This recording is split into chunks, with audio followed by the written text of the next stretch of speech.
Speaking of shows that probably need parental controls, we both watched The Line on Apple TV Plus. What did you think of that documentary series? I liked it. I didn't realize. So it was apparently a podcast before it became a TV show. Yep, yeah, an Apple produced podcast that they then Right. shifted to make a TV show.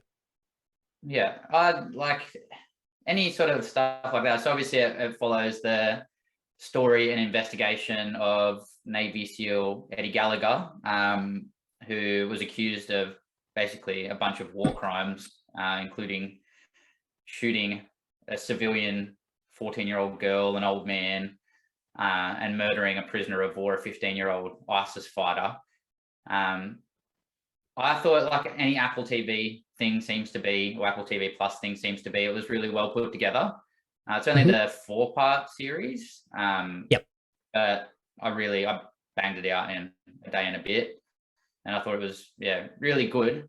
It just in the end leaves me feeling sad for America's justice system, which our justice system probably reflects a little bit too. That it's not always the truth that gets out there, or the truth that gets brought to justice. It's just who can find the biggest loophole the quickest. Hmm. Yeah, it was. It did sort of leave a hollow feeling at the end when there's kind of really no resolution to the things that happened in, what was it, Afghanistan or Iraq, Yeah, where I they think they were in were. Like, Iraq.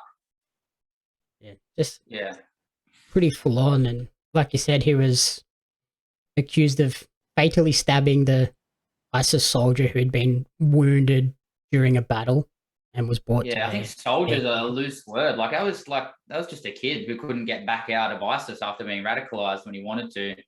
Which, to the credit of the line, it doesn't just take the point of view of the Navy SEALs, and it doesn't just take the point of view of the families. It actually went and found the father of the ISIS fighter, and gave you the information on the other side of that too, which I thought it was a good move. Yeah, like it did seem pretty balanced in terms of it wasn't just a documentary, it was super one sided. Um, some of the like, I get like where Eddie was coming from at points where he just felt like, why were they even there if they were just told they weren't allowed to actually go in and do anything to help? So he started off sort of bending the rules, and then it looks like he kind of just crossed the line and took it a little bit too far, really. Yeah, I mean, it seems to be a common thing for special forces that they get put in these positions and they get shoved into situations that no one really wants to know about. And if you do know about it, then they obviously haven't done their job probably as well as they could. But they get shoved into these situations where death is just something that happens every single day, and they're encouraged to do on one side of the coin, but then told not to do on the other side with their rules of engagement. But you can really see how it forces these people to have, if they had like a mental health issue, even if they didn't, that it could come to the front and then they end up like this. I mean, our SAS has been no different with them being accused of similar things. And I feel like in my opinion of it, it seems to be that people probably go one of two ways if they're going to. They either get that post-traumatic stress and become enclosed and sort of introverted in it and implode, or they become this other Eddie Gallagher style human where they just get extra aggressive and explode. And it seems to me that we talk now, thankfully, about the reality of post-traumatic stress being something that people go through internally, but we don't really recognize that we put these people in the situation to go and become this monster, and then we act surprised when they become a monster. Yeah, like they're trained to be straight up killers, and then they're put into these very grey situations where they have split seconds to make these moralistic decisions. And yeah, obviously sometimes they're not going to make the right one, I guess. Yeah. In saying that, though, he did have a lot of evidence against him that he was really doing some bad stuff. Like, I mean, if the other Navy SEALs are number one going to dob you in, then that's just saying something by itself, because, like they said in the show, you wouldn't expect ever for that to happen. So they must have really put them off. And then Hmm. even they were talking about, he looked like he was addicted to medication over there and was turning himself into someone different. Yeah, like he was on the like what was it, like some sort of stimulant all the time to just try and Yeah. keep up with everything that they had to do. Yeah, I don't know. It And seemed like a lot of the evidence was stacked against him. I mean, that photo of him murdering the kid, holding the knife, saying "got him with my knife" and holding the body up, like it's pretty graphic for people that don't like war scenes or death or anything like that, or military stuff. Like it's a very intense watch. oh But I yeah, it think that's definitely good. doesn't hold back on that front. No, not at all. But I think it gives you a really good look at the reality of the situations. I don't think you can kind of imagine it. It's one of those things that people need to see that it's real and how much destruction and how bad it actually gets.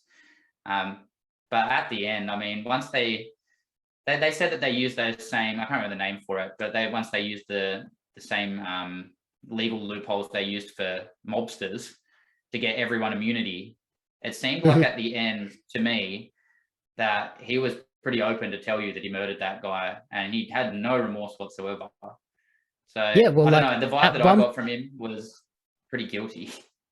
yeah, at one point he even sort of admits to saying, we got to the point where we looked at this guy and were pretty certain that he was going to die from the injuries he had. So we were just experimenting and using him as like a training dummy to like practice medical procedures in terms of chest drains and tracheotomy tubes and things like that. And I was just like, he's still alive, and there's a ton of medics there that probably could have.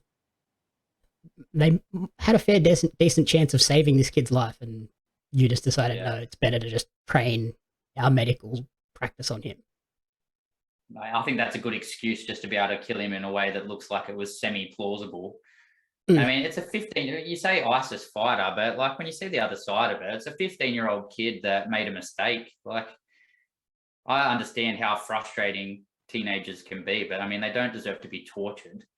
Like it's just a silly kid. You don't deserve to die for that. And I think that's the other argument that they said was that the Iraqis were torturing their prisoners of war, which doesn't surprise me.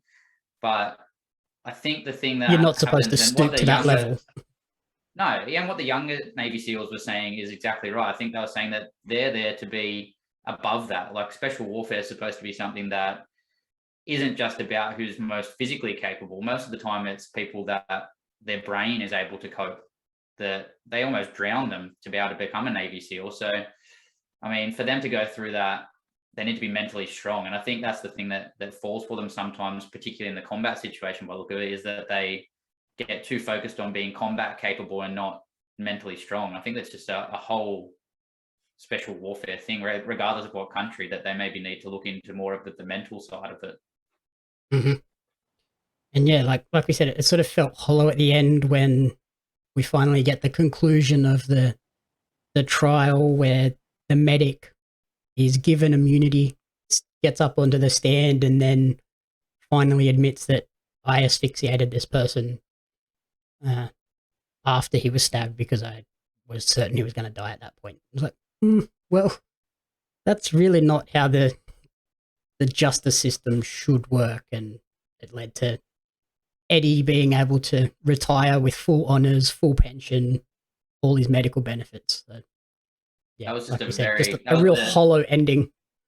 Yeah, it was the Navy SEAL level lawyer was what happened. Like he was just so good at playing both sides of that story for it to work out with nothing happening. Yeah, like it just ended up going nowhere. Nobody got punished in the end. It's like, the people that probably got punished were the guys that tried to do the right thing, that blew the whistle and then copped so much death threats and all sorts of things for trying to do what was right for the victims. Yeah, they were made to look like snitches and basically run out of their platoon and their career that they had chosen for their entire life. Yeah, definitely. But yeah, I think definitely a show that should be watched if you can stomach sort of the heavy nature of the story and pretty full on visuals as well. Yeah, I really enjoyed it. And again, another Apple TV Plus product that I think is really, really high quality.